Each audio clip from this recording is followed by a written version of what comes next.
Halo, nama saya Indra.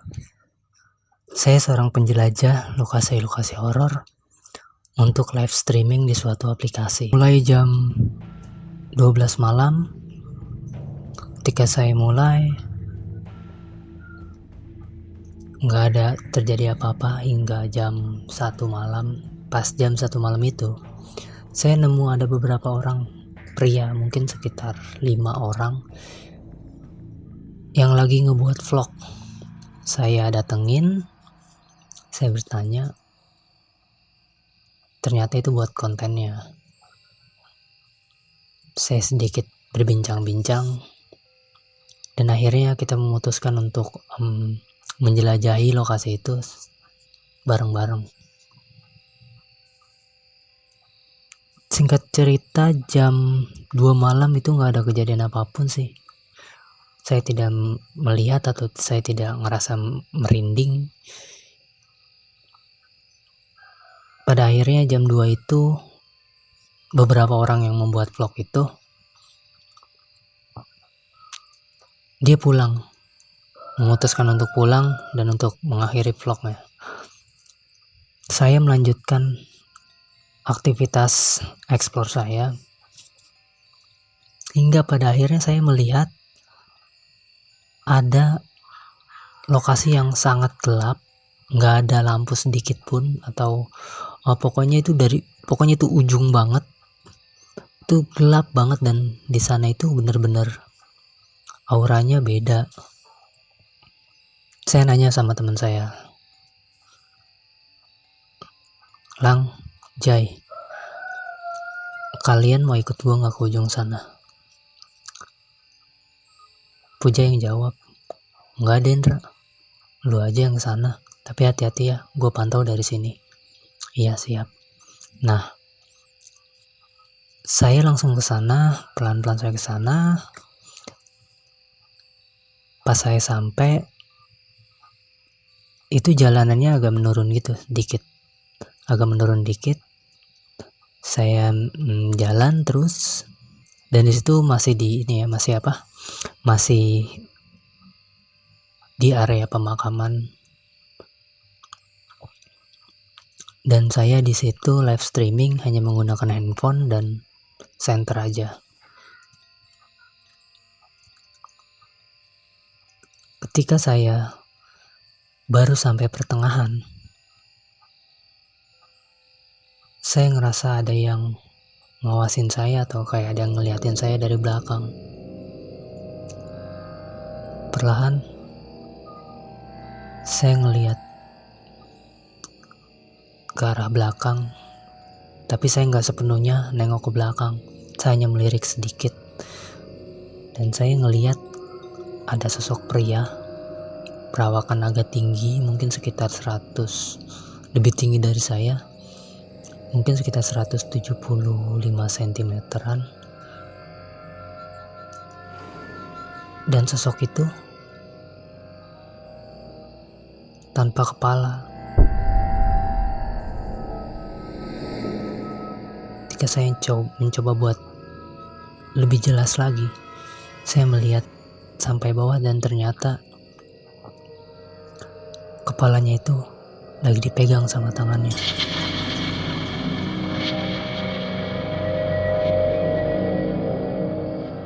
Saya kaget minta ampun, benar-benar saya nggak bisa gerak. Saya coba buat nenangin diri saya, dan perlahan saya berbalik sedikit ke arah kanan, dan saya mundur secara perlahan.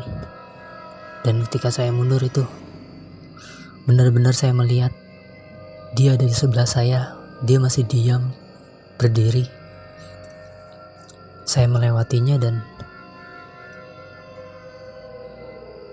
agak menjauh, dan setelah sedikit menjauh saya langsung lari ke tempat teman-teman saya nunggu saya. Dari situ udah gak bener, dan saya mutusin buat mengakhiri live streaming saya, mengakhiri explore saya.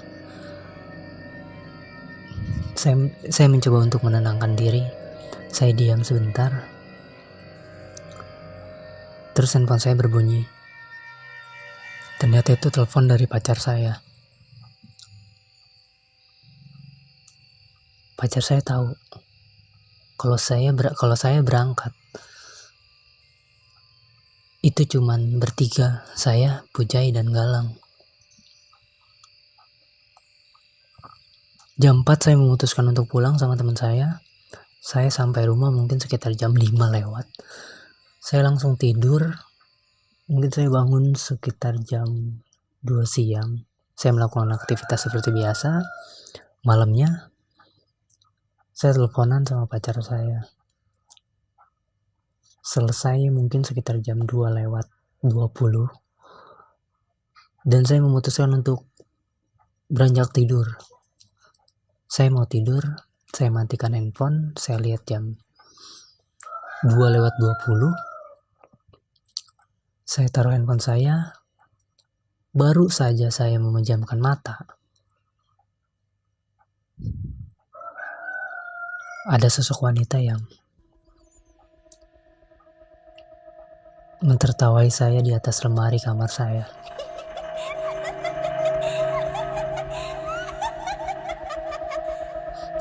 Saya kaget, saya shock. Saya langsung bersembunyi di balik selimut. Saya langsung paksa-paksain tidur.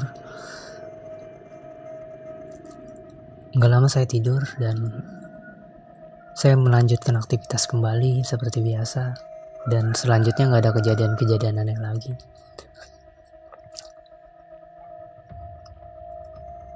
Sabtu malam minggu, saya berangkat bersama teman-teman saya juga yang kemarin juga tim saya itu ke TPU Jeruk Purut.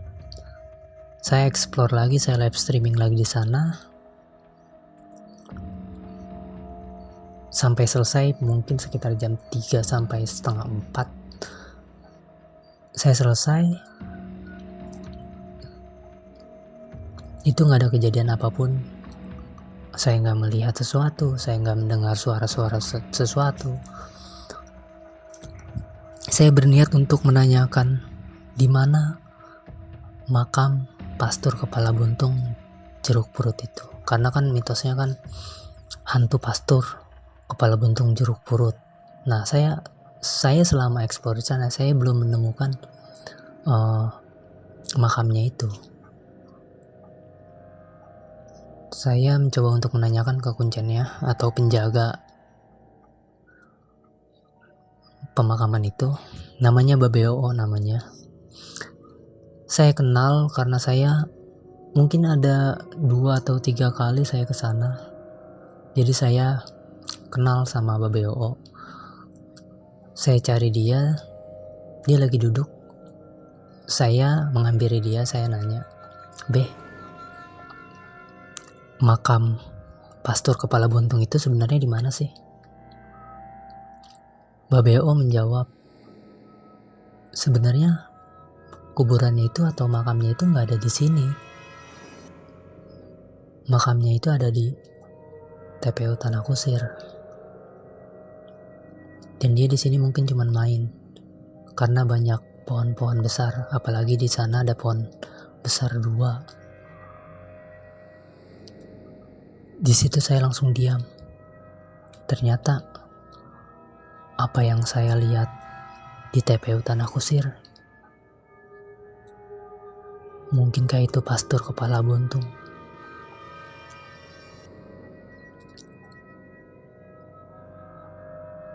Sekian dari saya. Mungkin masih banyak cerita-cerita horor yang saya alami, tapi saya ingin menceritakan di episode selanjutnya. Kamu juga punya pengalaman horor? Kirim cerita kamu ke alamat berikut.